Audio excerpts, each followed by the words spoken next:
Buenas noches, pues muchísimas gracias, doctor Julio César de León, por tan amplia presentación mía. La verdad es que, pues, el papel aguanta con todo, dirían allá o aquí en mi país. Y bueno, espero que las expectativas que tengan se cumplan. En realidad, yo quería hacer la analogía entre lo bueno, lo malo y lo feo que tiene esta situación, ¿no? Pues primero lo malo que no nos permite compartir personalmente por la situación de la pandemia, que tenemos algunas limitaciones de movilidad aún, pero que ya vamos superando. Solo voy a ver que todo esté bien, espero que no, que me estén escuchando, solo permítanme. Sí, yo creo que ya estamos bien, perfecto. Y pues eso es lo malo. Lo bueno es que la tecnología nos permite estar comunicados a la distancia y podernos saludar y tener este tipo de reuniones. Y lo feo pues es el que les va a hablar. Ok, así que esa sería la analogía ahora. Y yo quiero compartir con ustedes pues un pedacito de mi país. Es una postal de una ciudad muy emblemática acá en Guatemala, que es la antigua Guatemala. Sí, que pues para ustedes en Dominicana, siendo la primera ciudad fundada en América por los españoles, pues les hará un poco también sentir que estamos viendo parte de la zona colonial. Pues en la época se construía y la arquitectura era muy similar, así que por eso se las quería compartir para poder estar en sintonía, que somos pues la misma sangre latina corre por nuestras venas y tenemos un pasado común, y pues eso nos hace que estemos más unidos cada vez, ¿no? Y la pandemia ahora nos ha unido, nos ha separado pero físicamente, pero nos ha unido moralmente con todos, ¿no? Entonces vamos a empezar de una vez. En realidad, pues cuando me invitó Mefasa Pharma, muchas gracias por la invitación, me pareció pues muy interesante que vayan a relanzar el producto Risedronato, ¿ok? Entonces vamos a empezar a hablar un poco de esto. Yo quería compartirles también antes otra situación. Acá, bueno, está la bandera de mi país, está un huesito que siempre nos va a hacer relacionar la situación con la osteoporosis, y tenemos a Risedronato como una nueva opción terapéutica. Y decimos nueva porque quizá ha estado un poco por ahí, tras bambalinas, y no ha tenido todavía todo el protagonismo que podría tener dentro de las alternativas terapéuticas para tratar la osteoporosis. Y en ese sentido quería empezar compartiéndoles algo. Me van a ver que me muevo de un lado a otro, pero tengo que ir sacando algunas cosas. Vamos a pasar esto para acá. Esta es una densitometría de una paciente que consultó, que había ido con otro colega previo. Por razones de ética y confidencialidad, el nombre del médico que pidió la densitometría está tachado, y también el de la paciente, ¿no? Porque todos sabemos cómo manejamos la confidencialidad. No voy a hacer muchos detalles ni la historia clínica porque no es el caso que quiero presentar, pero me va a servir como un ejemplo de algunas cosas. Esta es una paciente que en el momento que le hacen una primera densitometría tenía 52 años. En realidad era una paciente joven, ya estaba en la menopausia. ¿Sí?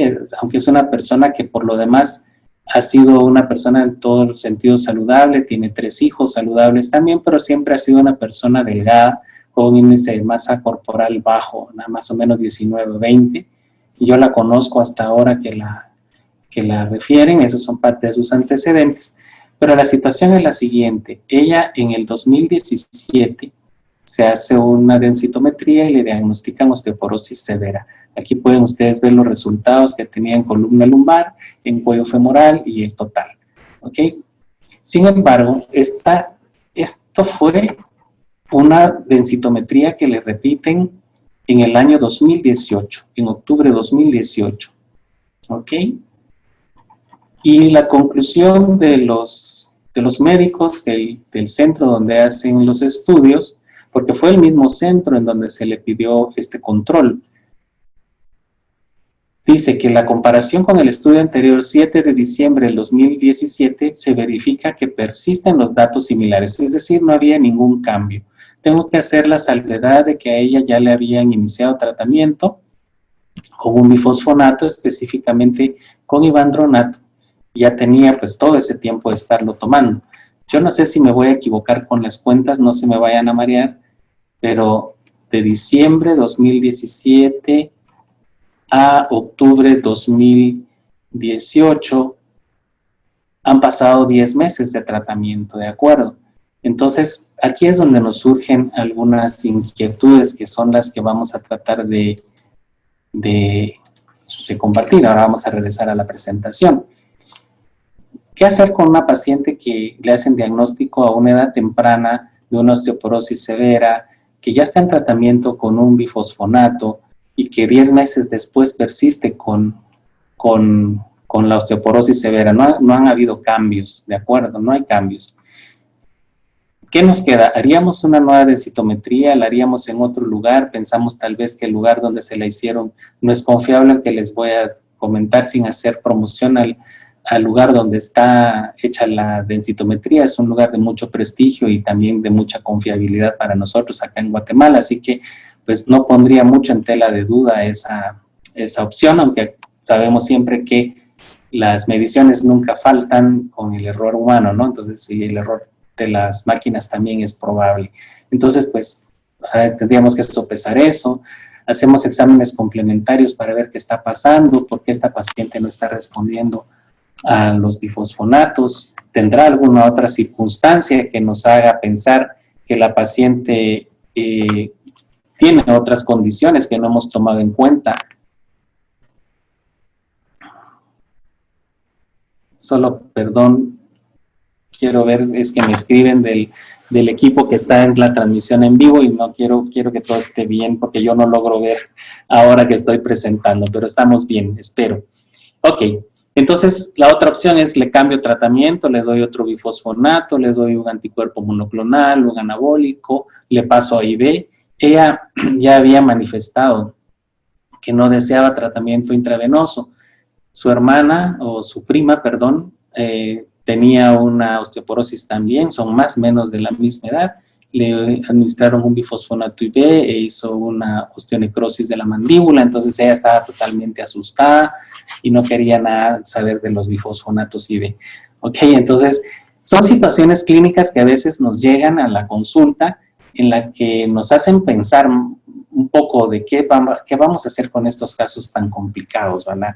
Entonces, por eso se los quería compartir, porque más o menos en base a todo esto que estamos viendo ahora, se va a desarrollar la plática para que nosotros podamos tener una idea pues más clara de qué tenemos que hacer con nuestros pacientes, ¿ok? Bien, vamos a ver ahora las siguientes. Estas no olvídenlas, no sé qué pasó por acá.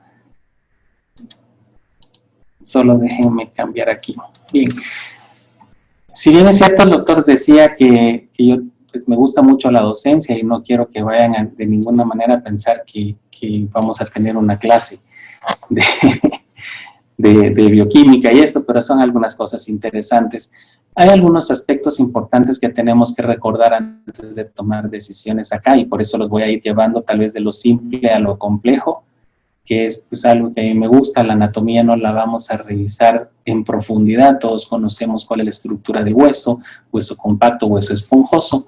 Yo únicamente quería resaltar, por ejemplo, la parte interna del hueso, que es el endostio, y la parte externa, que es el periostio, y que esto tiene alguna importancia en algunas situaciones clínicas. Por ejemplo, todos sabemos que hay 3 tipos de células que son las que regulan la formación ósea, los osteoblastos y osteoclastos, que son los más conocidos, siendo los osteoblastos los formadores de hueso y los osteoclastos los que reabsorben hueso.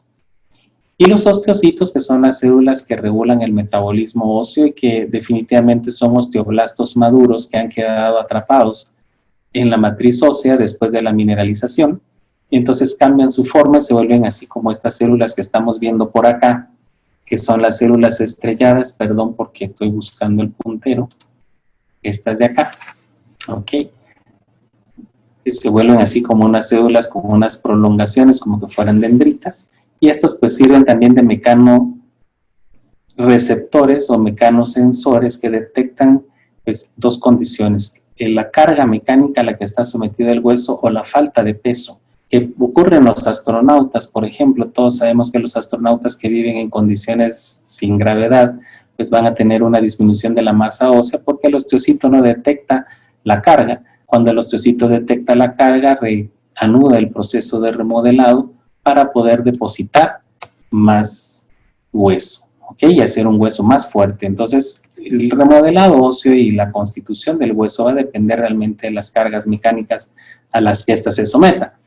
Hoy por hoy, al final, nosotros vivimos una buena parte de la población de la vida sedentaria, ¿no? Entonces, al final también esto puede contribuir al incremento de casos de osteoporosis y también en personas muy jóvenes o personas que tienen bajo peso, como el caso de la paciente que les comentaba, ¿no? También solo recordar que el remodelado óseo realmente es una condición normal y fisiológica que ocurre todos los días en nuestro organismo, que está determinado por una serie de factores como el que estábamos hablando hace un momento, de los osteocitos al detectar esas sensaciones de carga o no, o incluso alteraciones en la microarquitectura y obviamente la influencia hormonal, nos puede hacer que entremos en un proceso de remodelado. Más o menos nosotros intercambiamos o recambiamos hueso cada 10 años. Así que ahora ya no hay que preguntar la edad, sino simplemente cuántas veces has remodelado tu esqueleto y entonces a partir de ahí, si dices 3 veces, pues tienes 30 años, si dices 5 veces, 50 años y así, es un aproximado, ¿no? Y existe una unidad metabólica que es una unidad de osteoclastos, osteoblastos, que son las que inician el remodelado, ¿sí? Los osteoclastos arrancan en primera instancia el remodelado óseo, primero hacen una desmineralización por secreción de sustancias ácidas y luego una degradación por proteasas de la matriz colágena. Esto pues va a eliminar una buena parte de la matriz ósea y posteriormente se activan los osteoclastos. Los osteoclastos, aunque la línea pareciera que va de aquí para acá, ¿sí?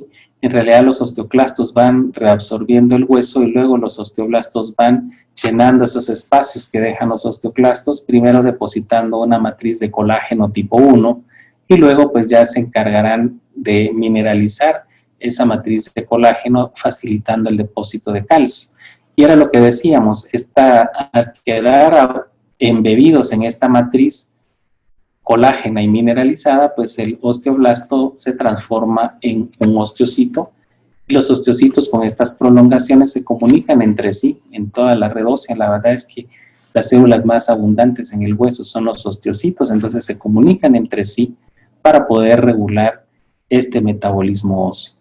Esto ocurre una vez y luego el ciclo vuelve a empezar y así hasta que se ha recambiado todo el esqueleto, ¿de acuerdo? Solo recordar que los osteoclastos son células que derivan, son células hematopoyéticas que derivan en realidad de los macrófagos. Es un macrófago especializado que por una serie de señales se va a transformar en una célula multinucleada, porque los osteoclastos en realidad reciben señales de las unidades formadoras de colonias, ¿ok? Eso hace que se forme un preosteoclasto, que cuando recibe una señal, que es el rank L, es un ligando que se une a los receptores del factor de transcripción nuclear kappa B. Esto es muy importante porque este receptor o este ligando, más bien cuando se une al receptor, va a favorecer dos cosas. Primero, que los monocitos macrófagos se unan entre sí para formar una sola célula. ¿Okay? Aquí vemos cómo se unen. Luego que están unidos, el rank permite que se fusionen en una sola célula y posteriormente el mismo rank L va a favorecer que se forme la célula que estamos viendo acá, que tiene un borde de cepillo. Para los que son mis contemporáneos, en algún momento de los primeros videojuegos que hubo, era un videojuego que se llamaba Pac-Man, y en ese videojuego salían unos fantasmitas que tienen esta más o menos forma que vemos acá, ¿ok? Una vez que este osteoclasto ha llegado a este nivel de diferenciación, entonces es capaz de interactuar con la matriz ósea a través de las uniones estrechas. Aquí hay unas proteínas que se llaman integrinas que permiten el anclaje del osteoclasto a la matriz ósea y empieza a secretar iones de hidrógeno, que como todos sabemos, esos iones de hidrógeno son ácidos, y lo que hace primero es desmineralizar el hueso. Luego se liberan las proteasas, digiriendo toda la matriz colágena y las proteínas no colágenas del hueso, para finalmente pues terminar con el proceso de reabsorción. Pero como decíamos, esta es una situación que está coordinada, ¿ok? Los osteocitos son los que van a comandar este proceso de remodelado. Los osteocitos mandan una señal para activar a los monocitos para que se conviertan en osteoclastos, ¿ok? Sin embargo, si ustedes se dan cuenta, este es un proceso un poco complejo. En la gráfica a mí me gusta porque lo simplifica un poco. Producen una sustancia que se llama efrina, ¿sí? Al mismo tiempo que el macrófago se va a convertir en osteoclasto, este monocito macrófago, la efrina actúa por una vía secundaria, por una vía de señalización que se llama la vía WNT o vía Wnt. Las vías Wnt son muy importantes porque son vías de señalización que sirven para que los osteoblastos empiecen a madurar y a sintetizar hueso.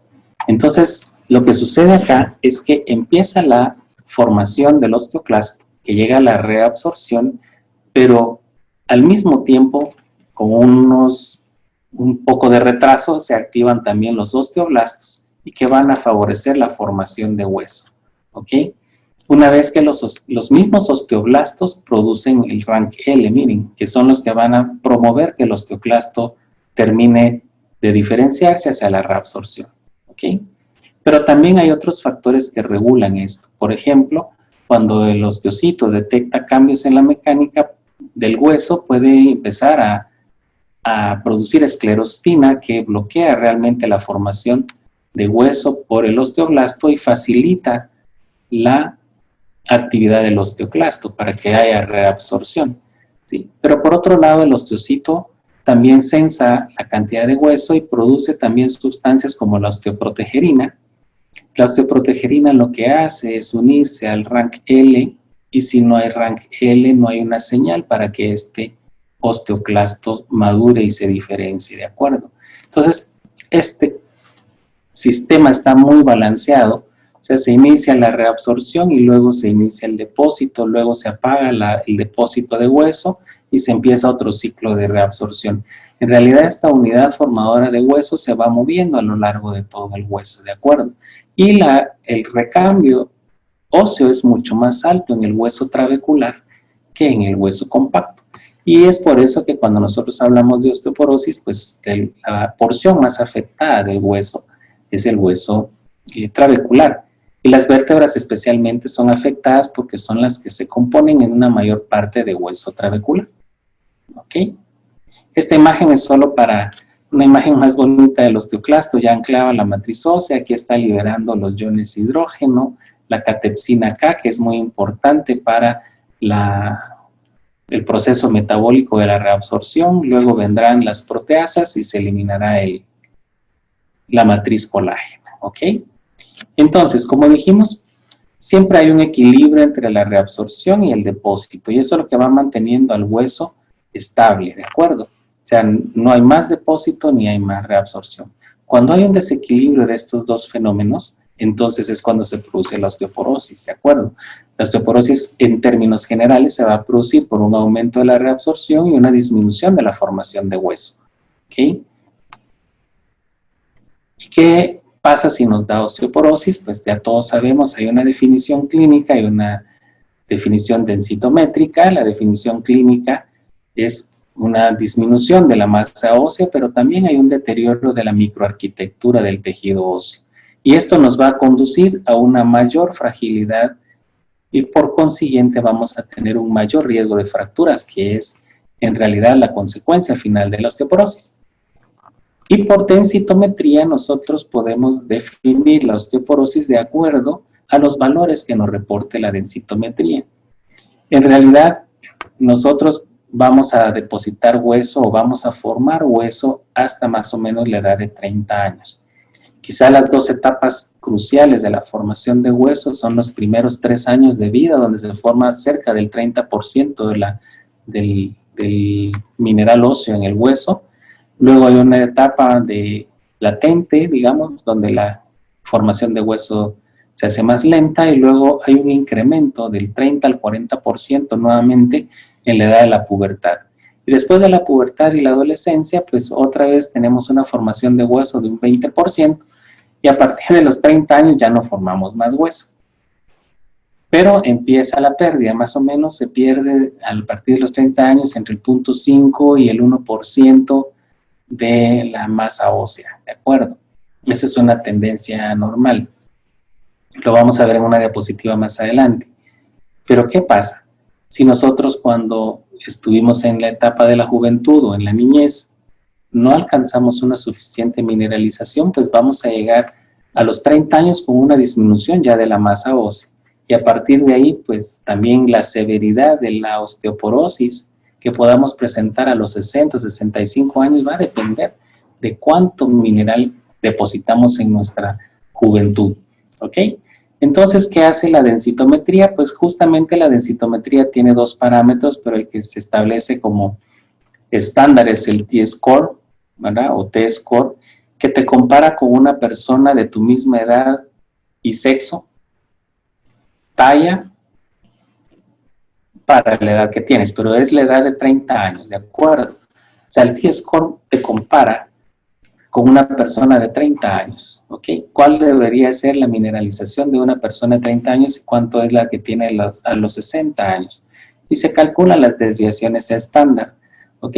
Y dependiendo de cuántas desviaciones estándar, o sea, cuánto se aleja del promedio de mineralización, se considera osteoporosis.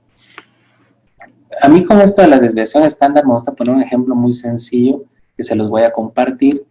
Y uso las matemáticas que me gustan, aunque no es que sea docto en las matemáticas.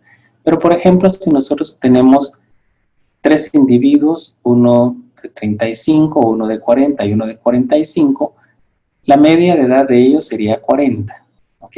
Si me tienen fe, son 40. Sumamos las 3 edades y tenemos la media 40, ¿ok? Y vamos a establecer la desviación estándar en 5, quiere decir que más menos 5 de la desviación estándar. Si estoy por debajo tendría 35 años y si estoy por arriba tendría los 45 años, ¿de acuerdo? Pero si ahora cambio mi población, por ejemplo, y tengo uno de 30, uno de 40 y uno de 50, si nosotros hacemos la misma media, nos va a dar exactamente 40, aunque tengamos de edades diferentes. Sin embargo, ahora el que tiene 30 años está a 2 desviaciones estándar de la media, ¿sí? Porque dijimos que la desviación estándar era de 5, ¿sí? Entonces, el que está en 35 está en una desviación estándar y el que está en 30 años está a 2 desviaciones estándar de la media. Entonces, así es como se interpreta. Calculan la densidad mineral que debe tener una persona de 30 años y calculan la densidad mineral que tiene la persona actualmente, digamos 60 años. Entonces, hacen la media, cuánto se desvía de esa media, y por eso es que los resultados nos los dan así. Nosotros podemos tener 0 desviación estándar o por lo menos menos 1. Es decir, acuérdense que si la media era 40, menos una desviación estándar sería 35, ¿ok? Entonces, por eso es que el número va en negativo, ¿ok? Entonces, menos 1 estaríamos todavía dentro del rango normal. Pero si tenemos de 1 a menos 2,5 desviaciones estándar, ¿ok? O sea, sería 12.5, tendríamos una persona de 28 años, para mi ejemplo. Ahí estaríamos hablando de osteopenia, ¿de acuerdo? Y de 2.5 o más, ya estaríamos hablando de osteoporosis. Sin embargo, por densitometría se considera que cualquier paciente que tenga abajo de 2.5 y tenga una fractura por fragilidad, recordando que las fracturas por fragilidad se dan precisamente por un trauma mínimo, ¿verdad? A veces es ridículo y la persona tiene una fractura. Pues ya sería una osteoporosis severa. Aunque estas cosas han cambiado, lo vamos a ver más adelante, porque un paciente que tenga osteopenia, pero que tenga una fractura por fragilidad, por definición, de acuerdo a las últimas guías de la Asociación Americana de Endocrinología, debe ser catalogado como osteoporótico, ¿ok? Y debe recibir tratamiento. Lo vamos a ver más adelante. Estas gráficas en realidad que les voy a presentar solo son para ilustrarnos ciertas cosas interesantes. Por ejemplo, aquí está la incidencia de fracturas de acuerdo a la edad y al sexo de las personas, bueno, al género, ¿ok? Y vemos que en general, pues en las mujeres las fracturas empiezan a una edad más temprana que en hombres. Esto es obviamente porque los estrógenos juegan un papel muy importante en la fisiología mineral y la mujer al llegar a la menopausia pues pierde este control del metabolismo óseo y empieza la osteoporosis. Quizás solo para regresar un poquito acá, voy a regresar un poco. Los estrógenos estimulan la producción de osteoprotegerina. ¿Y la osteoprotegerina qué hace? Pues evita o frena la diferenciación y maduración de los osteoclastos. Entonces resulta claro que en la edad de la menopausia, al no haber estrógenos, perdemos la producción de la osteoprotegerina y la mujer entonces va a padecer o va a tener un mayor riesgo de osteoporosis. Si a eso lo asociamos a otros factores de riesgo, a una baja mineralización en la juventud, pues definitivamente va a desarrollar osteoporosis, ¿de acuerdo? Bien. Interesante porque las fracturas que primero empiezan a verse son las fracturas de Colles, ¿okay? Empiezan a los 40 años en las mujeres y luego hay una incidencia muy alta de fractura de cadera. Por eso es muy importante que nosotros veamos la fractura de cadera como algo importante de prevenir o de tratar, porque las fracturas de cadera son las que mayores comorbilidades y mortalidad tienen. ¿Okay? Una mujer, hay estudios que definen o describen que el 80% de las mujeres de 80 años van a tener una fractura de cadera. Imagínense, y ya con los riesgos que tiene una persona de 80 años para tener una cirugía o un reemplazo de cadera. Entonces, por eso es que es importante evitarla. En cambio, en el hombre, las fracturas de Colles no son tan significativas, pero sí siempre las de cadera y las vertebrales, ¿de acuerdo? Entonces, las diferencias entre hombre y mujer son definitivamente por la disminución de la producción de estrógenos. En el hombre, en realidad, la osteoporosis empieza más tardíamente, más o menos a los 75, 80 años, y no está propiamente relacionado con testosterona directamente, aunque la testosterona sabemos que tiene influencia en la mineralización y formación del hueso, sino también con los estrógenos, pero no es porque en el hombre disminuyan los estrógenos, sino que al final en la vejez disminuyen las proteínas transportadoras de hormonas sexuales, y eso hace que llegue menos estímulo al hueso y por eso es que el hombre empieza con osteoporosis un poco más tardíamente que en la mujer. ¿Ok? Bien. Factores de riesgo, sin que se vayan a olvidar de mi paciente, solo les quiero poner otro perfil. Por ejemplo, ¿cuántas veces podemos tener nosotros una paciente femenina? ¿Sí? Por ejemplo, 35 años, que ha tenido 3 gestas, 2 abortos y un hijo vivo. De los 3 embarazos que ha tenido, solo ha logrado 1 y eso es porque es una paciente que se le diagnostica lupus eritematoso y tiene síndrome antifosfolípido. Nosotros sabemos que las mujeres con lupus y síndrome antifosfolípido o el síndrome antifosfolípido per se es una condición que puede facilitar el aborto en las mujeres, ¿no? Pero para evitar esto, ¿sí? Obviamente por tener lupus usa esteroides, tiene 7.5 miligramos diarios de esteroides, pero para evitar o para poder lograr ese último embarazo por el cual el niño ahora está vivo, se utilizan medicamentos anticoagulantes como las heparinas de bajo peso molecular. ¿Ok? ¿Qué nos está diciendo todo esto? Bueno, primero ya solo por el hecho de ser mujer, dentro de unos 15 o 20 años ella va a tener osteoporosis, si no es que antes. ¿De acuerdo? Por ser una paciente con lupus, generalmente las pacientes con lupus no se asolean. ¿Ok? Porque el lupus es una enfermedad fotosensible, ¿ok? Que la puede exacerbar en la exposición al sol, entonces no se les recomienda. Como no se asolean, las pacientes no van a tener una adecuada actividad o producción de vitamina D, entonces esto ya contribuye a una disminución de absorción de calcio y por lo tanto va a tener influencia en la mineralización ósea. El uso de esteroides está bien documentado que los esteroides a largo plazo pueden producir osteoporosis y obviamente las pacientes que toman con lupus van a tomar esteroides casi que de manera indefinida. Y también la exposición a heparinas de bajo peso molecular. Hay estudios y se han hecho muchas revisiones, en las que las heparinas de bajo peso molecular tienen una actividad pro-osteoclástica, disminuyen la eliminación o la absorción de calcio a nivel renal y también tienen una actividad antiosteoblástica, es decir, nos inclinan la balanza hacia la reabsorción ósea y no hacia la formación. Entonces, el uso prolongado de heparinas también es complicado.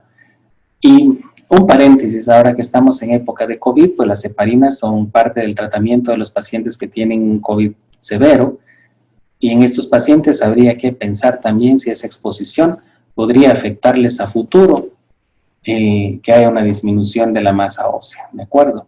Bien, entonces todas estas situaciones son las que ponen a la paciente en riesgo de desarrollar osteoporosis. Obviamente el riesgo de fractura va a depender de la edad, de la menopausia, del pico máximo.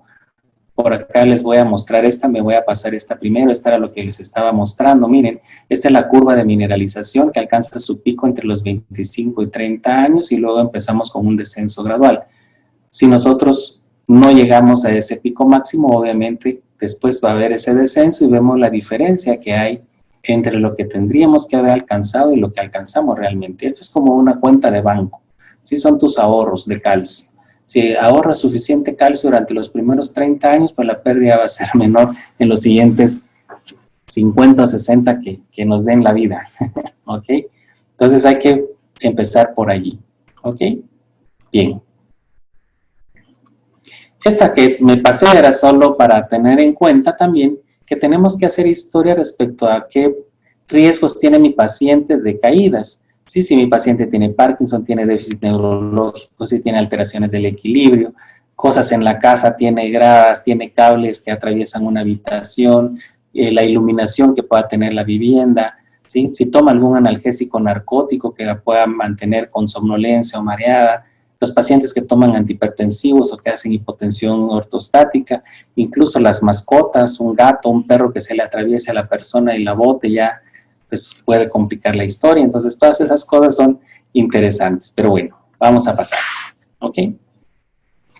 ¿Qué opciones de tratamiento tenemos? Pues nosotros tenemos varias opciones para tratar a nuestros pacientes. Definitivamente los suplementos de calcio y vitamina D no deben faltar. Se ha demostrado que la suplementación es importante y prácticamente en todos los estudios, incluso de los otros medicamentos que son antirresortivos anabólicos, pueden estar asociados a la suplementación de vitamina D o calcio. ¿Sí? Tal vez con los anabólicos un poco menos, pero igual. ¿Ok? Entonces, dentro de los medicamentos tenemos los antirresortivos, que se clasifican así porque todos van a de alguna manera a interferir la actividad de los osteoclastos. Entre ellos están los hormonales, está la terapia estrogénica, que hoy por hoy ya no está muy recomendada, pero también están los análogos de los estrógenos, que son antagonistas y agonistas, como el raloxifeno o el basedoxifeno, que son agonistas de estrógenos en hueso y antagonistas en la mama, ¿verdad? Por el riesgo de cáncer. Están también los que actúan directamente en los osteoclastos. El tema de hoy son los bifosfonatos, también está la calcitonina, y los que inhiben directamente al RANKL, como los anticuerpos monoclonales como el denosumab o el granulato de estroncio, ese no es un anticuerpo monoclonal. Y también interesantemente análogos de la PTH, que son fragmentos cortos de PTH. PTH tiene más o menos 84 aminoácidos, pero fragmentos cortos de 34 aminoácidos, como el teriparatide, pueden tener un efecto anabólico. Y se ha demostrado que las bajas dosis de PTH en pulsos tienen un efecto anabólico. Nosotros sabemos que la PTH es uno de los factores que puede influir en que haya una mayor reabsorción ósea, ¿sí? Bien, nos vamos a centrar en los bifosfonatos. Los bifosfonatos son análogos de una sustancia que se llama pirofosfato. El pirofosfato, pues cuando se descubrió, era una molécula que prevenía la solubilidad del calcio, pero también evitaba que se depositara en los tejidos blandos. De hecho, los pirofosfatos nos protegen a nosotros de las calcificaciones extraóseas, ¿ok? Entonces se empezaron a desarrollar fármacos a los que se les llamaron bifosfonatos porque se suprimió o se cambió este átomo de oxígeno que ustedes ven acá central por un átomo de carbono, ¿ok? Y luego a este átomo de carbono se le unieron dos tipos de grupos químicos y a partir de ahí surgieron una serie de compuestos que hoy por hoy conocemos como los bifosfonatos. Estos que son el R1 y el R2 son las moléculas que cambian lo que se le agregan al carbono para hacer los distintos bifosfonatos.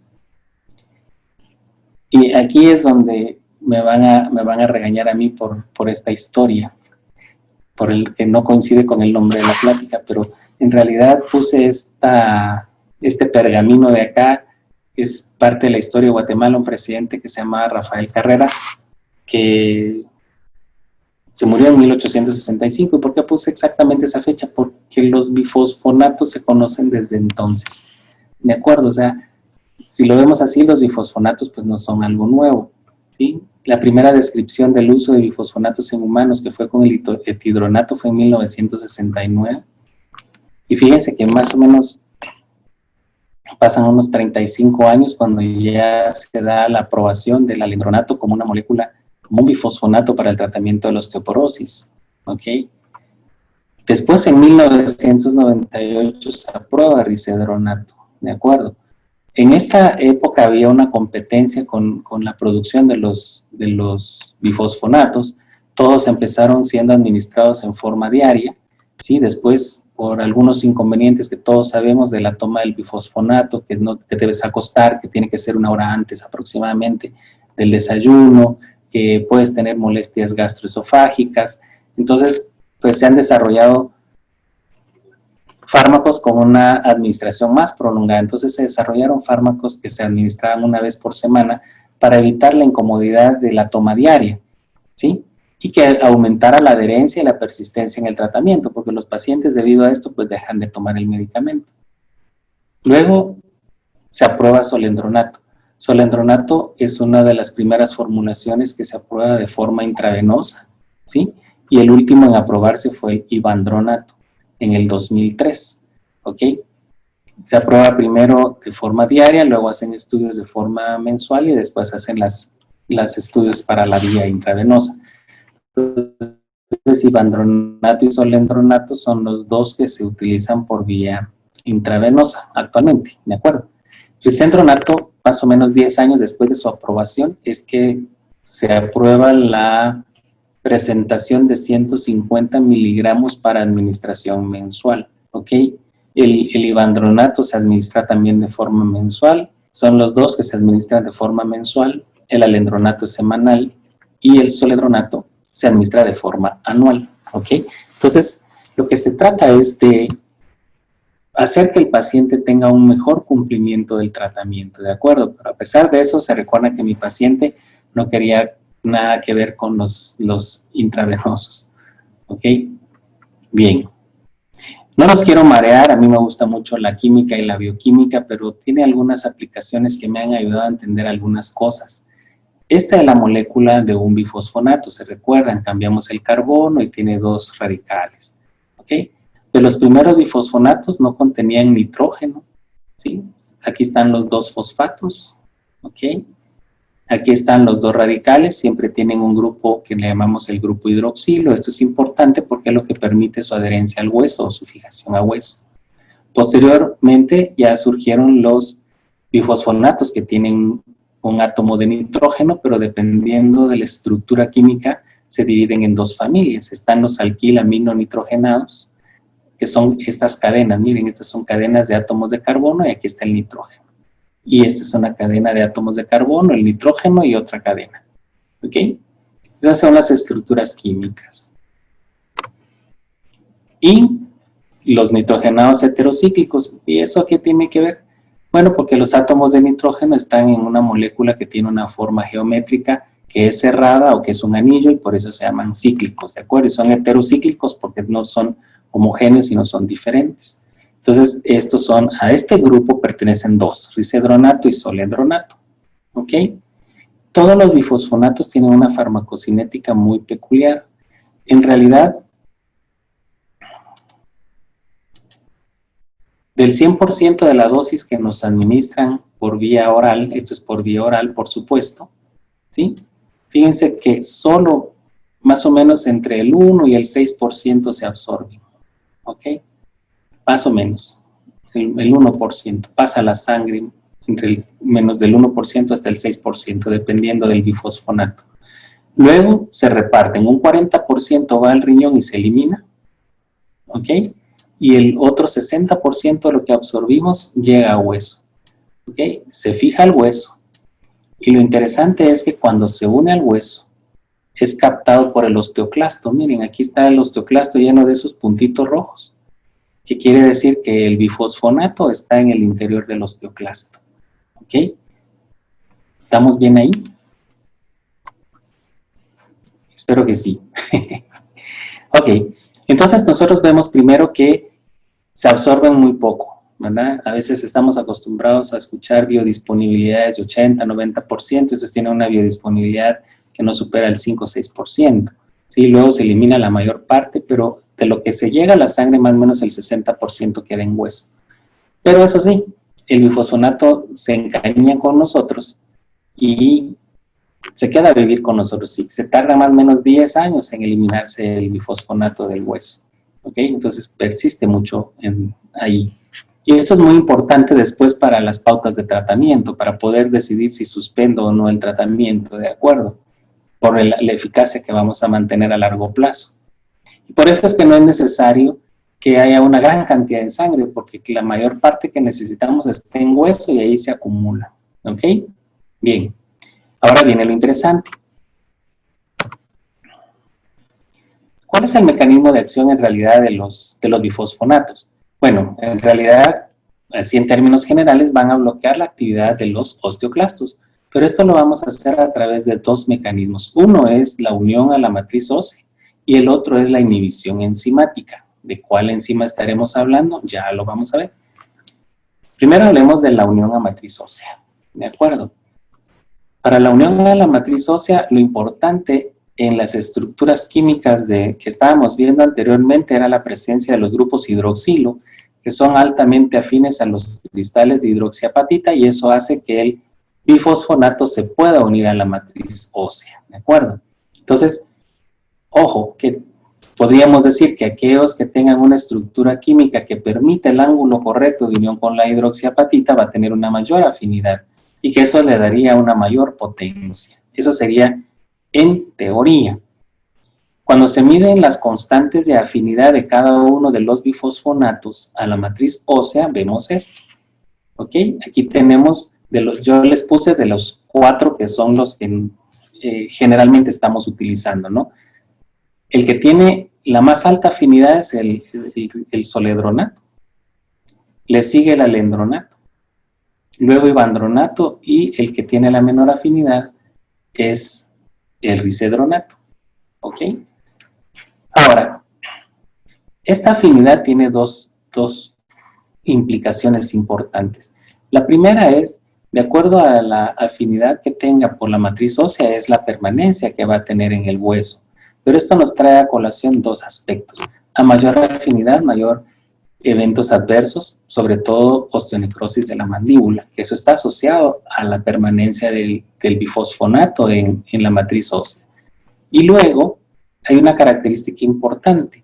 Vimos que los osteocitos son los que comandan mucho el metabolismo, pero los osteocitos, ¿dónde estaban? Si nos recordábamos de la primera diapositiva, los osteocitos están predominantemente en el hueso compacto, porque claro, han quedado atrapados en la matriz mineralizada, ¿sí? Y los osteoclastos están predominantemente en el hueso trabecular. Entonces, por eso es que la osteoporosis afecta más y el recambio mayor es en el hueso trabecular. Para que nosotros podamos tener una distribución del bifosfonato en el hueso, tenemos que tener una baja afinidad. ¿Por qué? Porque al tener poca afinidad en el hueso, el bifosfonato puede llegar vía sanguínea a las partes más profundas, digámoslo así, en este caso más externas del hueso, y puede llegar a los osteocitos. Y es importante entonces, ¿sí? Este es un esquema de un osteocito, donde el bifosfonato que alcance la matriz ósea y que llegue al osteocito a través de unos canales que se llaman de conexina, ¿sí? Activa unas señales intracelulares que, para no hacernos muchos enredos, lo que hacen es que favorecen la supervivencia del osteocito. ¿Okay? Lo que van a favorecer o a evitar son las señales de muerte. Una de las cosas que hacen que se activen los osteoclastos es la muerte de los osteocitos. ¿De acuerdo? Entonces, preservar al osteocito para que siga regulando esa actividad metabólica del hueso es muy importante. Entonces, es importante, voy a regresar, que un bifosfonato con baja afinidad es el que va a tener una mayor penetración a hueso, va a alcanzar al osteocito y va a mantener el metabolismo del hueso. ¿Ok? Entonces, a veces no siempre más es mejor. No siempre. Ahora bien, ¿qué pasa con la inhibición enzimática y qué tienen que ver las enzimas aquí? Bueno, ya sabemos que el bifosfonato se adhiere a la matriz ósea, unos más, otros menos, pero todos se van a adherir. Pero el osteoclasto, en su proceso de reabsorción de hueso, va a interiorizar al bifosfonato. ¿Y qué hace el bifosfonato dentro del osteoclasto? Bueno, aquí es donde vienen las enzimas. Todas las células de nuestro cuerpo son capaces de sintetizar colesterol, ¿ok? Y en el osteoclasto esto no es diferente, pero aquí al osteoclasto no le interesa el colesterol. Yo les voy a resumir una vía bioquímica que es la vía de la síntesis de colesterol, que se da a nivel hepático también, pero lo vamos a resumir acá. Hay una serie de pasos donde el hidroximetilglutaril coenzima A se convierte en mevalоnato, ¿sí? Y a partir de aquí empiezan un poquito las complicaciones bioquímicas. Espero que no se me vayan a aburrir o a enredar. Existe una molécula que se llama isopentenilpirofosfato, que se une a un dimetil-alilpirofosfato. No se me vayan a aburrir, ¿ok? Y a través de una enzima que se llama farnesilpirofosfato, que es la FPPS, aquí es su nombre, se genera una molécula que se llama geranilpirofosfato. Fueron geranio, bueno, los geranios son unas flores aquí en Guatemala, no sé si se llaman igual en otros países, por ahí les voy a presentar alguna. Después este geranilpirofosfato se le incorpora otra molécula de isopentenil y se forma el farnesilpirofosfato. Siempre la enzima involucrada es la farnesilpirofosfato sintasa. ¿Ok? ¿Estamos? Bien. Y de ahí la vía sigue, no nos vamos a enredar más, escualeno y colesterol. ¿Ok? ¿Qué nos interesa a nosotros? Nos interesa este paso de acá, la farnesilpirofosfato sintasa, esta enzima que genera el geranil y el farnesil. Cuando en el osteoclasto se producen estas dos sustancias, el geranil y el farnesil, esto es para que haya un proceso bioquímico que se llama prenilación de las proteínas. Hijos, ¿y qué es la prenilación de las proteínas? Vamos a ampliar aquí un zoom.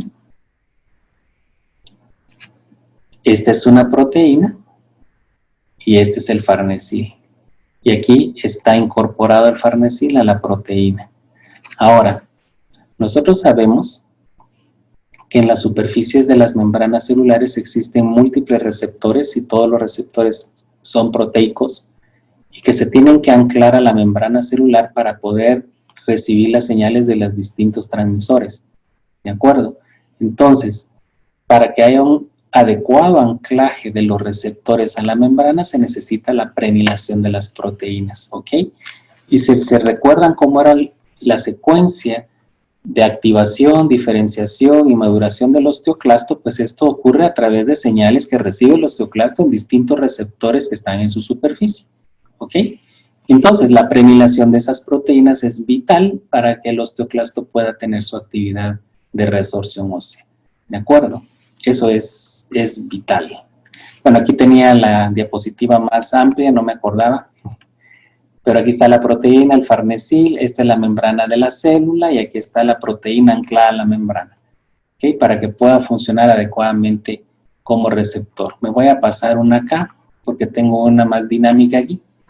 Si este fuera un osteoclasto, por ejemplo, estos serían los receptores anclados a la membrana. ¿Ok? Sí. Aquí está la vía del mevalоnato generando el farnesil. Y hay tres proteínas importantes, la RAS, la RHO y la RAC. ¿Qué importancia tiene que estas proteínas estén preniladas?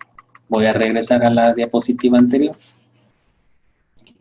La proteína RAS permite la diferenciación y la división celular, ¿sí?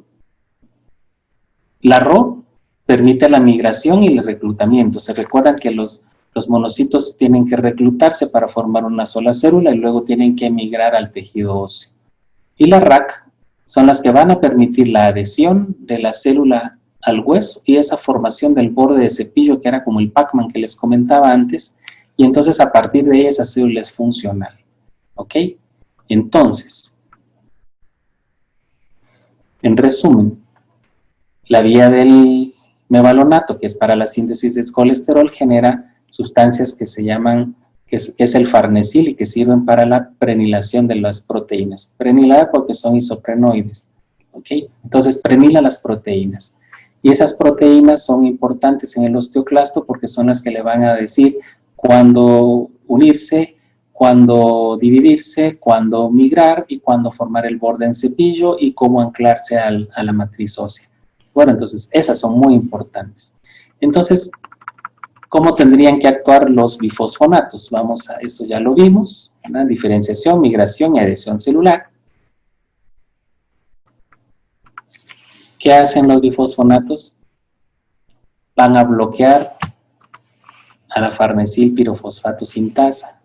Si no hay farnesil pirofosfato, ya no se produce nada de esto. No hay prenilación de las proteínas, y si no hay prenilación de las proteínas, disminuye la actividad funcional del osteoclasto y se induce la apoptosis. ¿De acuerdo? Voy a pasar a la siguiente y luego les explico, voy a tener que regresar. Por ejemplo, aquí tenemos toda la vía en condiciones normales, pero en presencia, por ejemplo, de risedronato que bloquea las enzimas farnesil pirofosfato sintasa, ya no hay prenilación. Entonces ya no va a haber diferenciación, no hay migración ni reclutamiento, ni adhesión, ni formación del borde de cepillo. Y el RAS no prenilado induce la apoptosis del osteoclasto. Entonces, de esta manera, es como los bifosfonatos bloquean la actividad de los osteoclastos. Entonces, ¿dónde radica la importancia? La importancia radica en la potencia de inhibición de la enzima. Primero se tiene que unir a la matriz ósea, pero luego tiene que ser capaz de inhibir a la matriz ósea, ¿de acuerdo? De inhibir a la síntesis de los isoprenoides para que no pueda funcionar el osteoclasto y este osteoclasto muera. ¿Ok? En resumen otra vez, no hay esto, o sea, no hay diferenciación, primero no hay reclutamiento, no hay migración, no hay unión, no hay formación de la célula en borde de cepillo. Si no hay formación de la célula en cepillo, no se adhiere y hay apoptosis. Y entonces ya no puede reabsorber hueso. ¿De acuerdo? Perfecto. Vamos a ver. Esta no sé por qué quedó repetida. Bien, no importa. Ok. Ya creo que me voy pasando un poco del tiempo, pero vamos a ir resumiendo unas cosas importantes. Primero, otra vez a la química, pero no se me vayan a enredar mucho. Fíjense que para que se pueda unir adecuadamente el bifosfonato con la enzima es necesario que el ángulo que se forma entre el nitrógeno y los aminoácidos, ¿sí?, como la serina y la treonina que tiene la enzima, tengan una distancia de menos de 3 angstroms. Y miren, esto es interesante. Con el alendronato me queda una distancia de 3.84 y con ivandronato de 4.03. Con risedronato de 2.97 y soledronato de 2.96. Es decir, estas dos son las moléculas que tienen la mejor disposición por ser heterocíclicos. O sea, aquí ustedes pueden ver el anillo, este es el anillo heterocíclico, su nitrógeno, y eso le permite tener la distancia correcta para la unión a la enzima. ¿De acuerdo? ¿Por qué es importante esta afinidad a la enzima? Porque la unión es competitiva, ¿ok? Aquí se van a unir los sustratos que van a llevar a la formación de los isoprenoides, o sea, el geranil y el farnesil. Y esta es la enzima, ¿ok? Y este es el inhibidor. Entonces, dependiendo de la cantidad de sustratos que hayan, ¿sí?, los dos van a competir por el mismo sitio. Entonces, Si hay mucho sustrato, se va a formar el complejo enzima-sustrato y se va a formar el geranil y el farnesil. Pero si hay mucho inhibidor, entonces se va a preferir la formación de la enzima con su inhibidor y ya no se van a poder unir los sustratos. Ese en realidad es el principio por el cual los inhibidores enzimáticos evitan que se dé una reacción, porque compiten. Bueno, algunos no compiten, sino se unen a otros sitios que deforman el enzima, pero en este caso son competitivos. Entonces, ¿cómo podemos medir la potencia de inhibición de una enzima? Eso se hace a través de la IC50. La IC50 es la concentración inhibitoria a la cual la enzima deja de trabajar a un 50%. Es decir, es la cantidad que yo necesito del fármaco para inhibir a la enzima, en términos muy sencillos. ¿De acuerdo? Esto es como los venenos. Entre menos dosis necesites para envenenarte, más potente es el veneno. Entonces ya la gráfica habla por sí sola. Los bifosfonatos que tienen la menor IC50 son los más potentes inhibidores. Y hay dos importantes, zoledronato y risedronato, ¿sí? Luego le sigue el ivandronato, y el alendronato es el menos. El alendronato compensa su potencia enzimática con la afinidad al hueso, ¿sí? ¿Ok? El ivandronato tiene poca afinidad al hueso y poca potencia, y vamos a ir viendo esto más adelante. Si yo quito al alendronato de esta gráfica porque me hace ver a los otros muy pequeñitos, lo vamos a ver acá, miren. Entonces, 4.1 nanomoles necesito para inhibir la enzima con solendronato y 5.7 con risedronato y 25 con ivandronato. Entonces, quiere decir que por lo menos necesito entre 4 o 5 veces la concentración de un zoledronato y de un risedronato para inhibir la enzima con ivandronato. Puntos claves de esto que acabamos de ver así rápidamente. La afinidad del hueso determina su permanencia en el mismo y su distribución ósea, como lo habíamos dicho, y también la eficacia, pero también sus efectos adversos. Una IC50 baja indica una mayor inhibición enzimática, y eso lo tiene el risedronato, y la mayor eficacia se lograría, ahorita estamos en una especie teórica, con una baja afinidad por la hidroxiapatita, es decir, por el mineral óseo, y una fuerte inhibición enzimática. Entonces hagamos una comparación de estas dos características. Risedronato, alta potencia inhibitoria y baja afinidad ósea. Zoledronato, alta potencia inhibitoria y alta afinidad ósea. Alendronato, más baja potencia inhibitoria, o sea, es el que tiene la IC50 más alta, por lo tanto su potencia inhibitoria es la más baja, y una alta afinidad ósea. Y el ivandronato, baja potencia inhibitoria y una afinidad ósea intermedia. ¿De acuerdo? De estos, ¿cuál sería el perfil farmacocinético, más bien farmacodinámico, que me va a dar mayor eficacia? Bueno, no es porque MFASA esté patrocinando, sino que hay algunas evidencias importantes. Les voy a mostrar acá. No necesariamente la alta unión a hueso define la eficacia, porque la eficacia no va en función del incremento de la densidad mineral ósea. La eficacia va en función de la reducción del riesgo de fracturas, porque eso es lo que nosotros queremos al final. Nosotros no queremos un hueso muy mineralizado, porque también algo muy rígido, muy sólido también se quiebra, ¿ya? O se fractura en este caso. Entonces, nosotros no necesitamos una alta afinidad al hueso y una alta mineralización. Fíjense que hay un estudio muy interesante, ¿sí? Este es un estudio que se llevó a cabo en 1.553 pacientes a los que se les dio 70 miligramos de alendronato y 35 miligramos de risedronato semanalmente durante 12 meses y se midieron los cambios en la densidad mineral ósea. Para no aburrirlos mucho, porque ahí llevo mucho tiempo hablando y se me van a dormir, sobre todo por la hora, aquí es evidente que el alendronato incrementó significativamente la densidad mineral ósea, tanto a nivel de trocánter, el cuello femoral, a nivel de la espina de la columna lumbar y total cadera, ¿ok? Sin embargo, en este estudio, la incidencia de fracturas fue la misma. Ellos hicieron después un estudio, o sea, Rosen y su equipo prolongaron de estos pacientes un estudio de 24 meses y los resultados se mantienen. Por eso puse aquí en realidad las gráficas del estudio completo de 12 y 24 meses, ¿ok? Y la incidencia de fracturas se mantuvo igual, ¿ok? ¿ok?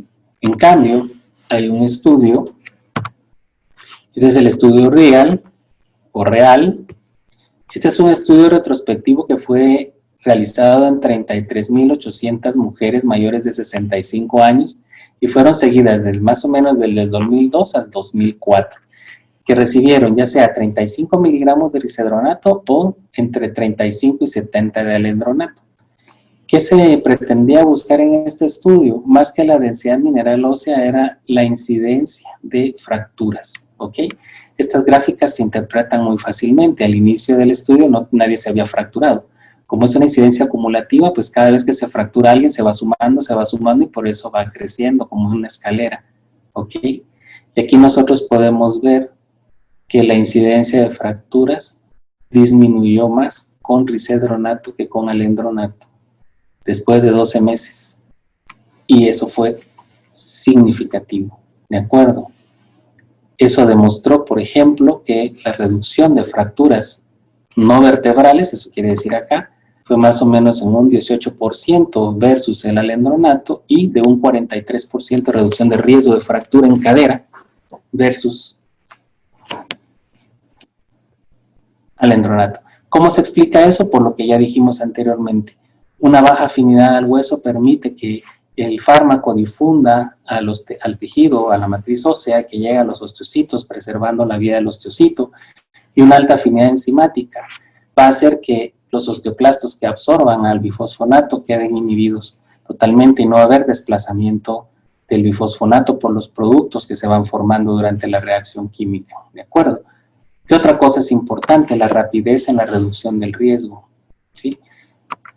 Aquí están las referencias de donde yo obtuve estos datos, ¿verdad? Hay mucha información acá, pero, por ejemplo, aquí están los 4 bifosfonatos, el tipo de fractura, vertebrales y no vertebrales, y en cuánto tiempo reducen el riesgo. Para risedronato es en 6 meses, tanto vertebrales como no vertebrales. Y para el alendronato 24 meses para una reducción del riesgo, porque no dijimos en el estudio anterior que no habían disminuido el riesgo, sino que la incidencia de fracturas era la misma.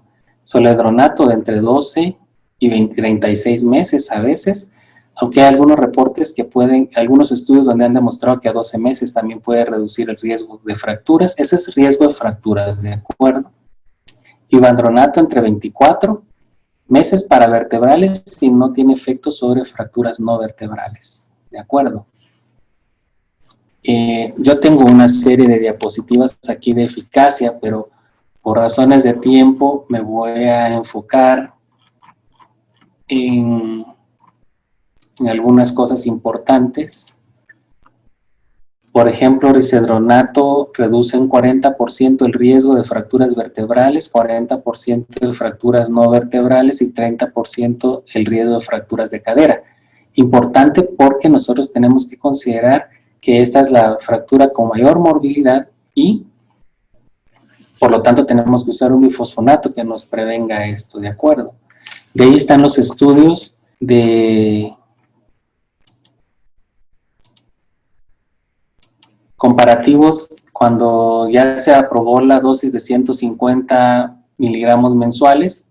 Esto fue comparado con la de 5 miligramos y en realidad las curvas nos muestran que las dos dosis son equipotentes y equivalentes, por lo tanto, lo único que se busca con una dosis de 150 miligramos pues no era aumentar la eficacia, sino la adherencia al tratamiento, ¿de acuerdo? Porque la eficacia es la misma y los efectos adversos son prácticamente los mismos. Miren, aquí abajo están los efectos adversos, ¿ok? Es que no miro el puntero. Aquí está, listo. Bien. Esta es igual, para no perdernos mucho tiempo. Cuello femoral, trocánter, etcétera. Ok. Voy a hacer solo un comentario así rápidamente. Me voy a enfocar en esta parte de la diapositiva. Hay un estudio donde se demuestra cuáles son factores que pueden influir en la respuesta al tratamiento.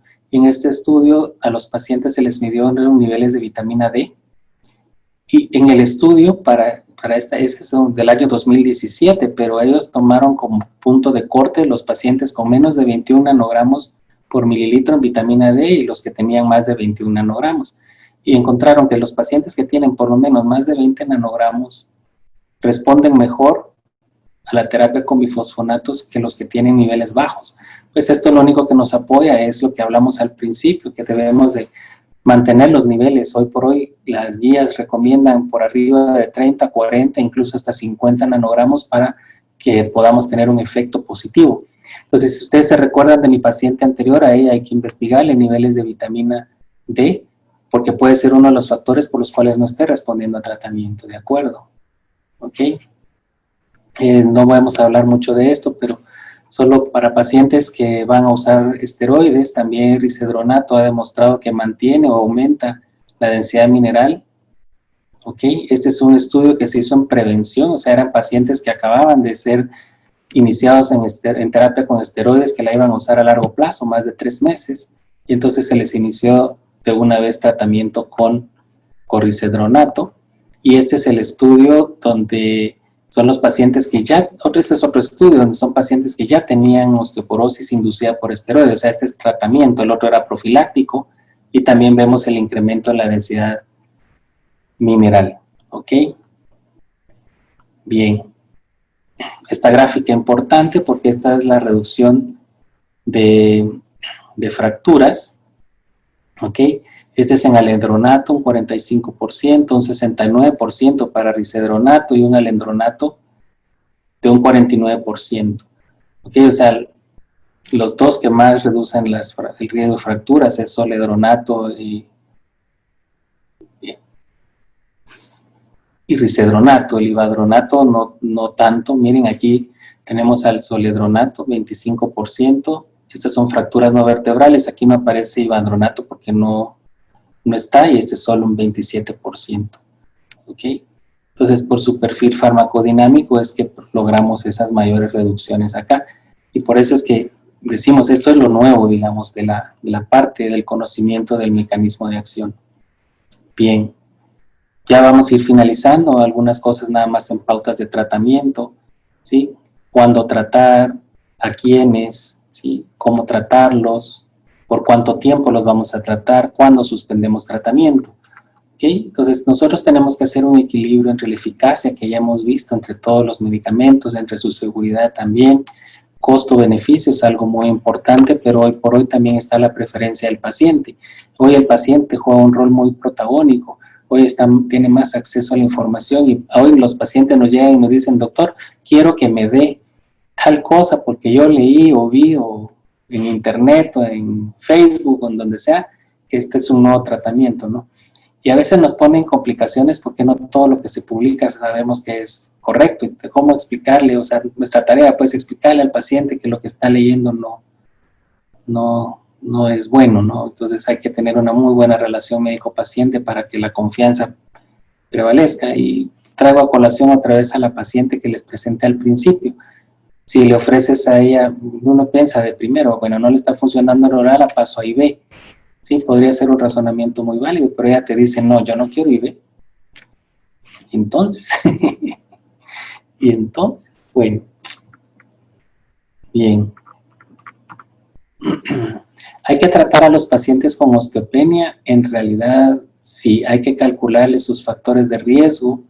¿Okay? La Asociación Americana de Endocrinología establece que los pacientes que tengan alto riesgo de fracturas y que estén en osteopenia deben ser tratados con un bifosfonato, además de darle suplementación con vitamina D y calcio.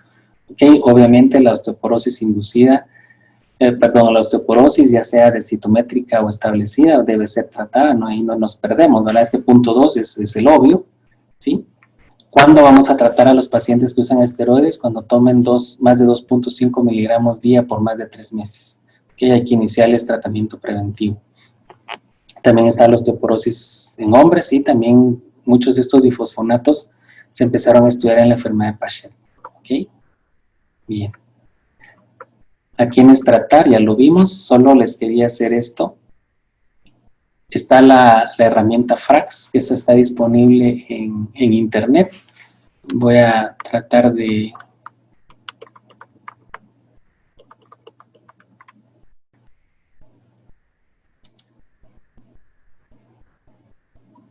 Vamos a ver si la logro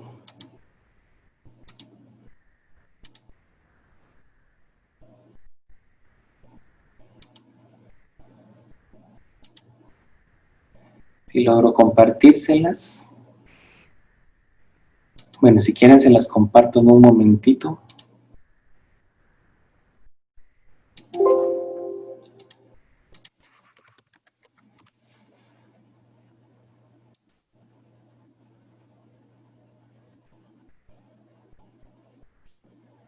Esta es la herramienta Frax que está disponible en internet. Aquí voy a señalar esta banderita porque está regionalizada, pero tenemos que ver nosotros dónde, ¿ok? Entonces, aquí nosotros tendríamos que escoger América Latina y ver qué país es el que más se nos acerca. Para nosotros sería México. Y aquí ponen los datos del paciente y les da el cálculo del riesgo, ¿ok? No nos vamos a entretener mucho, pero si el riesgo de fractura global es mayor a 20 o de fractura de cadera es de 3, hay que darle tratamiento al paciente, ¿ok? Ya vamos a ir terminando para no enredarnos mucho. Alto riesgo de caídas. ¿Cuál es la primera elección? Bueno, los bifosfonatos. En primera elección se recomienda risedronato y alendronato. El ivandronato se toma como segunda elección porque solo es eficaz en fracturas vertebrales. Sí, eso no lo digo yo, están aprobadas en las guías y en los estudios. Tenemos parenteral, intravenoso, soledronato y subcutáneos de denosumab y teriparatide para pacientes que no toleran la vía oral, por ejemplo. Esa es la indicación formal. ¿Cada cuánto los vamos a monitorizar? Bueno, pues vamos a hacer una densitometría cada año o cada 2 años.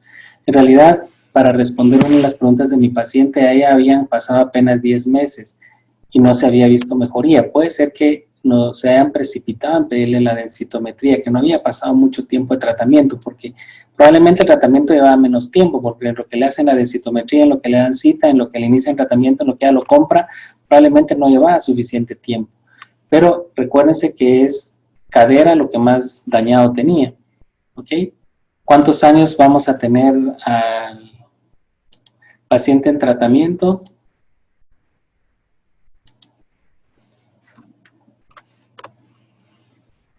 ¿Cuántos años vamos a tener al paciente en tratamiento? Pues más o menos 3 a 5 años con bifosfonatos orales y 3 años con bifosfonatos intravenosos. Teriparatide solo para 2 años, ¿de acuerdo? Solo está aprobado para uso en 2 años.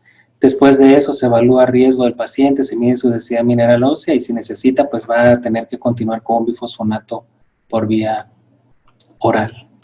¿Ok? ¿Y cuándo lo vamos a suspender? Esto es variable. Después de 5 años que el paciente esté en vía oral o 3 años y le podemos dar vacaciones, lo que es holidays, ¿ok?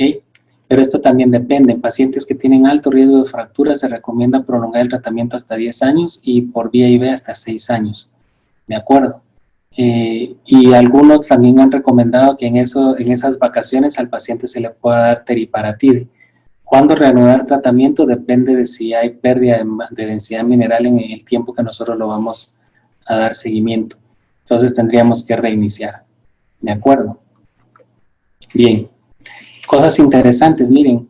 El risedronato Texcal solo necesita 30 minutos de previos para administración, mientras que ivandronato y los otros necesitan 60 minutos. Claro, los IV obviamente no necesitan nada, pero esta también es una ventaja, digamos, de Texcal, porque al final tu paciente va a estar menos tiempo con ese suplicio de que no puede sentarse, no puede comer, no se puede tomar otros medicamentos y a estas alturas nuestros pacientes pueden ser pacientes polimedicados, ¿no? Entonces, esta es una ventaja importante. También es importante considerar, por ejemplo, en dónde se ha demostrado eficacia. Prácticamente los 3 primeros han demostrado eficacia en la reducción de riesgo de fracturas vertebrales, no vertebrales y cadera, mientras que ivandronato solo en vertebrales. Y aquí es la cuestión. A mi paciente que les presenté, a donde tenía el mayor riesgo de fractura, donde tenía 3 y algo de densidad de desviación estándar, era en cadera, no en columna. Entonces yo a ella le tengo que dar un risedronato, le tendría que dar Texcal, porque lo que le quiero proteger es cadera, porque es el mayor riesgo que tiene ahorita. Y pudiera ser que esa sea la razón por la que no ha cambiado la densitometría, porque no era el bifosfonato para ella. Me explico. Esa puede ser, claro. En una charla de aquí a un año les cuento cómo le fue. Pero esto es el razonamiento que yo hago en esta paciente, ¿no? O sea, ella su principal problema es cadera. Y luego, miren, aquí están todas las indicaciones, prácticamente el risedronato y el edronato están indicados en todo, en tratamiento y en prevención de osteoporosis, en tratamiento y prevención de osteoporosis en hombres, en tratamiento y prevención de osteoporosis inducida por esteroides. ¿Ok? Los demás no tienen todas las aprobaciones. ¿Ok? Entonces, las ventajas de elegir, por ejemplo, un Texcal versus un alendronato, un ivandronato, pasarían por la comodidad de administración, por la potencia en la reducción de las fracturas, ¿sí? Por la comodidad de la administración, porque son 30 minutos nada más, ¿ok? Y básicamente porque está indicado o reduce todas las fracturas importantes, vertebrales, no vertebrales y cadera, ¿ok? La vía intravenosa está bien, pero recuérdense que también tenemos que ver las implicaciones que esto lleva, que debe ser administrado en la clínica. Tenemos las complicaciones posinfusión, aunque obviamente un paciente bien controlado lo podemos monitorizar, pero yo reservo estas terapias para pacientes que no me toleran la vía oral. Y como les digo, pues hay que ver también qué prefiere el paciente, ¿verdad? Estas son cosas que pueden influir. Ya para ir concluyendo, pues Texcal lo que nos va a brindar ahora que ya está disponible es una potente inhibición enzimática y una baja afinidad ósea, y eso se traduce en que vamos a tener un aumento significativo de la densidad mineral, una distribución eficaz en el tejido, pero sobre todo que hay una potente reducción o significativa reducción del riesgo de fracturas, y el tiempo de reducción de ese riesgo es rápido, que el riesgo lo reduce en los 3 parámetros importantes que son vertebrales, no vertebrales y cadera. Está dentro de las guías como una de la primera elección para el tratamiento, aprobado en todas las modalidades de osteoporosis, como pudimos ver en ese cuadrito de los lápices, y una tolerabilidad mucho mejor que permite pues una administración más cómoda. A mí se me va el tiempo hablando, me encanta platicar y compartir, y hablo mucho, como ustedes se dan cuenta, pero esto era lo que yo tenía para compartirles. Espero pues que les haya sido de utilidad. Muchas gracias por su atención, y no me quiero despedir sin dejar una foto emblemática también de República Dominicana, del Faro a Colón, ¿verdad? Para terminar con esta diapositiva. Y bueno, pues ahora entraremos a la parte de preguntas. Yo dejaré de compartir la pantalla, pero no así el audio, y los voy a escuchar, o vamos a escuchar las preguntas, ¿de acuerdo? Muy buenas noches. Muchísimas gracias, doctor Carlos Vega, colega. Yo soy la doctora Canto. Muchas gracias. Reumatóloga de República Dominicana, representando a la Sociedad Dominicana de Reumatología. Agradecemos infinitamente su exponencia, realmente muy completa, y realmente respondió todas mis preguntas mientras exponía. Y tenemos una preguntita en los oyentes y quiero leérsela. Claro, claro. Nos comenta, la actividad intracelular del risedronato depende entonces de la vida media de los osteoclastos y la adhesión al tratamiento. Si un paciente pierde el segundo mes de tratamiento, ¿cuánto perdería de funcionamiento de la medicación? O si sería recuperable con una tercera dosis. Ok, perfecto. Es una pregunta muy interesante. En realidad, como la molécula se permanece fija al hueso, no tendríamos inconveniente. Lo que nosotros tenemos que hacer es que si la paciente olvidó su dosis, lo que hay que hacer es se la tome inmediatamente después que la recuerde. Claro, si ya está muy cerca de la próxima dosis, pues no pasa nada. Pero recuérdense que la distribución mineral es acumulativa. Voy a ver si tengo una diapositiva, un documento más bien rápidamente acá. Yo soy de compartir, solo vamos a buscarlo. A ver si lo tengo. Es un esquemita nada más que nos dice cuánto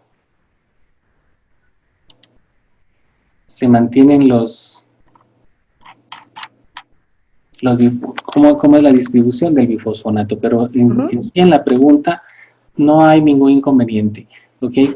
Ahora, la afinidad realmente no depende de la vida media del osteoclasto. O sea, el osteoclasto tiene una vida media, pero lo que sucede es que el osteoclasto va a captar al bifosfonato y la eficacia va a depender de la capacidad que tenga el bifosfonato de inhibir a la enzima farnesil pirofosfato. ¿De acuerdo? Perfecto. De ahí depende en realidad el... Usted nos comentaba durante la conferencia, ya al final, que realmente este medicamento tiene una efectividad comparable en la prevención de riesgo de fracturas, ¿verdad? Así en es. diferentes lugares, así que esa respuesta usted me la dio. También quiero resaltar las felicitaciones por parte de la doctora Estela Loyo, presidenta de la Sociedad Dominicana de Reumatología, que Muchas gracias y excelente su exponencia. También nos resaltó que era otra de nuestras inquietudes por parte también de uno de los integrantes de la Sociedad de Reumatología, que qué tiempo usted consideraba, y nos los respondió al final, el holiday, porque siempre es un tema con respecto al holiday. Y algo que a mí siempre me inquieta, y más ahora en estos tiempos de pandemia, la actividad física, ¿verdad? El ejercicio físico, que es muy importante junto con el uso de bifosfonato y este tipo de terapia. ¿Y considera usted el uso de bifosfonato con otro tipo de osteoformadores combinados? Perfecto. Sí, perdón, no sé si me iba a complementar algo más. No, esa era la pregunta. Ok, sí, muy interesante. La verdad es que ahora que estamos confinados, igual menos actividad física y menos exposición al sol. Entonces, dos cosas importantes, menos síntesis de vitamina D, importante para el calcio, y luego que vimos que el remodelado óseo y la fortaleza ósea realmente depende de la actividad mecánica, ¿no? Entonces, son dos condiciones que nos pueden llevar a muchos a desarrollar osteoporosis. No importa si somos hombres o mujeres, porque el hombre también desarrolla osteoporosis, sobre todo si está, digamos, consumo de tabaco excesivo, consumo de alcohol excesivo, uso de esteroides, son otros factores de riesgo para ambos, ¿no? Para hombres y mujeres. Entonces, pues sí, claro, esa es una situación importante. Ahora, digamos, nosotros, en cuanto a lo que me preguntaba de las vacaciones, sí, es importante que nosotros tomemos en cuenta esos factores de riesgo. Por ejemplo, si mi paciente está tomando esteroides porque tiene una enfermedad autoinmune, ya sea EPOC, bueno, EPOC no es autoinmune, pero los pacientes con EPOC, o pacientes con asma bronquial, o pacientes con alguna condición autoinmune, entonces estos pacientes probablemente no les vamos a dar unas vacaciones, por lo menos vamos a mantener el tratamiento por los 10 años, ¿no? Ahora, lo que sucede es que la adherencia, como bien decía, es muy importante porque los pacientes se aburren. Sí, se cansan. Exacto. El problema es que el paciente se aburre de tomar el medicamento. Hay un estudio donde se demostró que más o menos los pacientes, más o menos un 30-40% abandonan tratamiento después de 2 años. Y eso es lo que nos tiene que encender las alarmas, porque si el tratamiento va a durar 10 años, o aunque dure 5, pero no va a persistir en él, pues no vamos a influir en la disminución del riesgo, ¿verdad? No sé si había otra cosa que me había preguntado dentro de esto. Sí, si considera combinar con osteoformadores.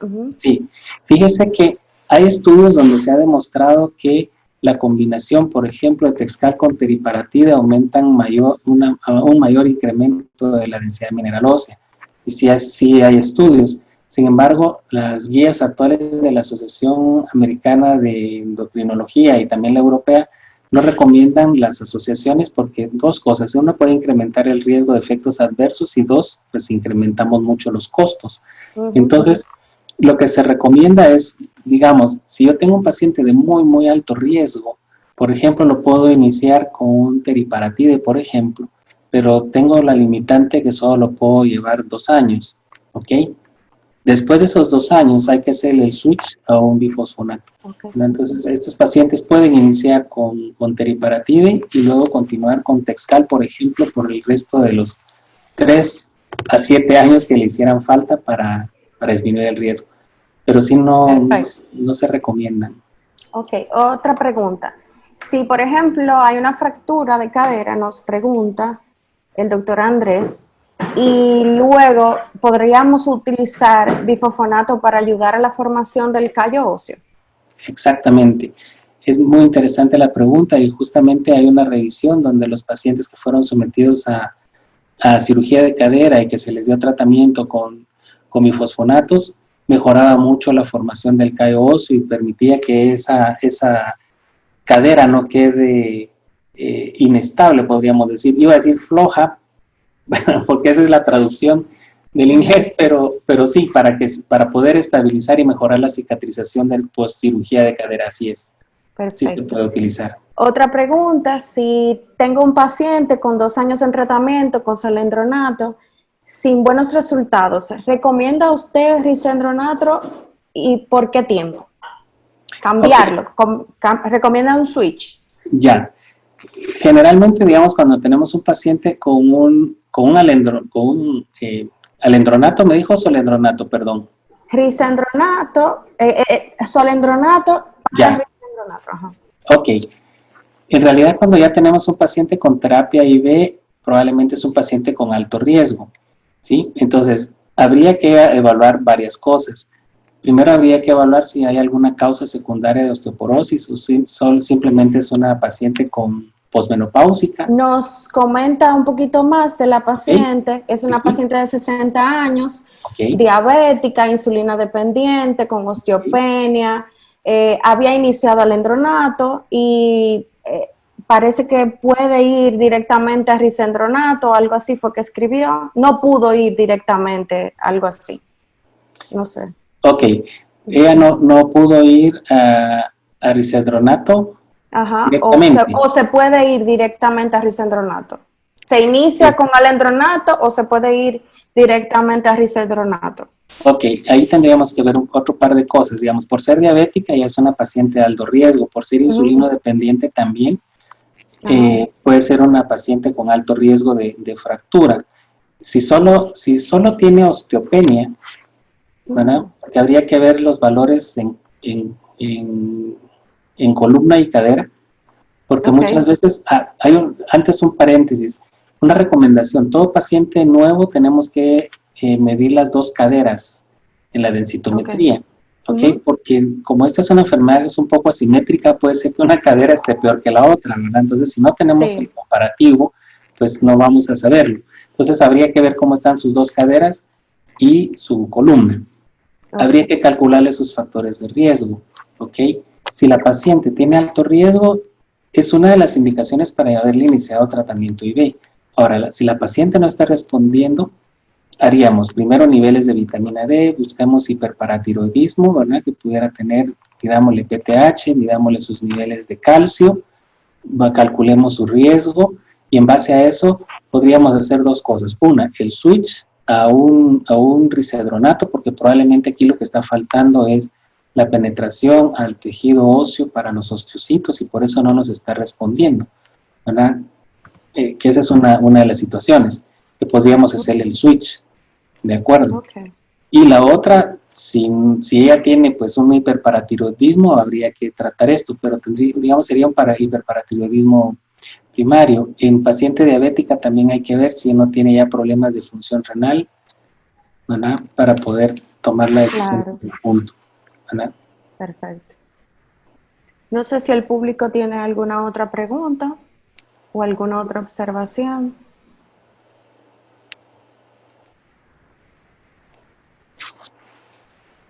Solo voy a... Me gustó mucho la parte, doctor, que usted señalizó sobre la osteopenia. Yo creo que hay una controversia sobre el tratamiento de la osteopenia y creo que entre ortopedia y reumatólogos siempre vamos a generar ese tipo de conflicto. Y también los ginecólogos muchas veces tratan este tipo de patologías. ¿Cuándo usted considera que debemos tratar pacientes con osteopenia con bifosfonato? Perfecto. Uh-huh. Bueno, solo antes, aquí tenía la distribución que me preguntaban si faltaba una dosis. Digamos, en las primeras dosis de tanto IV tanto IV como orales, la verdad es que el depósito en hueso es muy poco y ustedes pueden ver que después de el equivalente, digamos, de 12 dosis intravenosas o 60 dosis orales, pues ya la concentración es prácticamente similar, ¿verdad? Pero sí, digamos, si la paciente acaba de empezar, se le olvida una dosis al mes, no hay ningún inconveniente, puede repetir la siguiente dosis que no, ya hay depósito en el hueso, ¿de acuerdo? Entonces no va a perder eficacia. Y aquí justamente les quería compartir, por ejemplo, pacientes con osteopenia o con una densidad mineral baja, como dice acá. Dice, todo paciente que tenga historia de fracturas por fragilidad, ya sea de cadera o lumbar, debe ser tratada, ¿verdad? Aunque sea aunque tenga osteopenia. Si nosotros le hacemos, bueno, aquí si tiene menos de 2.5 está bien. Si las pacientes que estén entre 1 y 2.5, que por definición densitométrica sería osteopenia, y nosotros le hacemos un FRAX con esa herramienta que les mostré, que con gusto les voy a compartir la dirección electrónica, y el riesgo de fractura es mayor de 20 o en cadera mayor de 3, debe recibir tratamiento. Bueno, entonces a nuestras pacientes con osteopenia las podemos clasificar en, digamos, 2 grandes grupos. Las que ya se fracturaron, aunque sea con osteopenia, hay que darles tratamiento, y por definición, claro, según la escuela, dice que es osteoporótica, ¿verdad? La otra es digamos, bueno, ya está fracturada. Las que no se han fracturado todavía, ¿a quiénes vamos a tratar? Bien, si la paciente con osteopenia tiene bajo riesgo, démosle una buena suplementación de calcio y vitamina D. ¿Ok? Si las pacientes tienen de riesgo moderado a alto, según el FRAX o algunos otros criterios, digamos, usa esteroides, es fumadora, o alta ingesta de alcohol u otros factores de riesgo, entonces a esa paciente hay que darle tratamiento con bifosfonato, aunque no se haya fracturado. ¿Sí? Yo sé que es un poco controversial, pero realmente, como ven, las guías sí te están dando como la pauta. Las guías al final son guías, ¿verdad? Todos tomamos la decisión al final en base a nuestra propia experiencia, pero por lo menos cuando hay una guía nos dan un poco más de respaldo de que sí podemos tratar a esas pacientes. No dice a todas, pero sí a algunas que caigan dentro de estos factores de riesgo. Hay una preguntita. Sí. Tengo una paciente de 60 años, diabética, está tomando alendronato. ¿Puedo hacer el switch a risedronato? Sí, se puede. Completamente puede cambiarle ya a Texcal. Lo que habría que empezar es un mes después de su última dosis de alendronato. Digamos, por poner un ejemplo, si hoy es 1 de septiembre, si su última dosis de alendronato fue el 1 de agosto, hoy podría empezar con Texcal. Ajá, sí. Sí, tendríamos que esperar ese tiempo de un mes por lo menos de la última dosis. Perfecto, ok. Aquí hay un comentario. Nandrolona puede usarse en tratamientos de osteoporosis. Y no más comentarios hasta ahora, ni otra más pregunta. Perdón, me decía, ¿cuál es el medicamento que no le escuché? Nandrolona puede usarse en tratamientos de osteoporosis. No lo pusieron como una pregunta, sino parece que como un comentario. Ah, ok. Pues, mire, la verdad que no tengo... ¿Usted lo había escuchado? Sí, no, que no, le decía que no tengo la experiencia, con este medicamento. No le podría decir realmente. En pacientes menopáusicas con osteopenia sin riesgo cardiovascular, ¿cuál sería el tratamiento ideal combinado? O el tratamiento ideal que usted consideraría? Bueno, pues esto me recuerda si vamos en función de la terapia hormonal. En realidad la terapia hormonal, de acuerdo a lo que se evaluó en un estudio reciente donde la terapia incrementaba más el riesgo, incluso en pacientes que no tenían riesgo cardiovascular, por eso es que se ha dejado de utilizar. Ahora, una paciente sin riesgo cardiovascular y sin riesgo de cáncer, porque eso es otra cosa importante, cáncer de mama, y que el médico le pueda dar estrógenos, sí se pueden combinar con los bifosfonatos, ¿ok? Ahí sí se podría en una paciente, pero como la terapia de reemplazo hormonal no está no es la primera elección y de hecho en las guías no lo toman en cuenta, sería solo para ver si realmente la terapia hormonal me va a mejorar otros aspectos de la menopausia, como lo son la resequedad vaginal, por ejemplo, los sofocos o los calores, más que, y obviamente algo de la densidad mineral ósea, pero sí se podrían usar. Yo generalmente a las pacientes no les doy terapia hormonal. Bueno, eso mis amigos los ginecólogos probablemente sí lo hacen con mayor frecuencia, obviamente, ¿verdad? Pero yo no les doy a no ser que tengan mucha sintomatología y no tengan ni riesgo cardiovascular, ni riesgos trombóticos, ni riesgos, ¿cómo se llama?, de cáncer de mama, por historia o por marcadores. Y luego, simplemente si hay que darles terapia hormonal, generalmente les doy un análogo de estos que son agonistas, antagonistas, que nos va muy bien, y sobre todo combinado para pacientes con alto riesgo, ¿de acuerdo? Pero digamos una paciente con bajo riesgo no le daría. Muchísimas gracias. Yo creo que hasta aquí mi intervención. Le agradezco nuevamente. No, a ustedes muchísimas gracias por la paciencia, por estar conectados, por aguantarme tanto tiempo. Espero que les haya sido de utilidad. Un placer y un honor, ¿eh? Muchas gracias. Esperamos que esto pase pronto para que pueda visitarnos. Perfecto, yo llegaré por allá con mucho gusto. Bienvenido.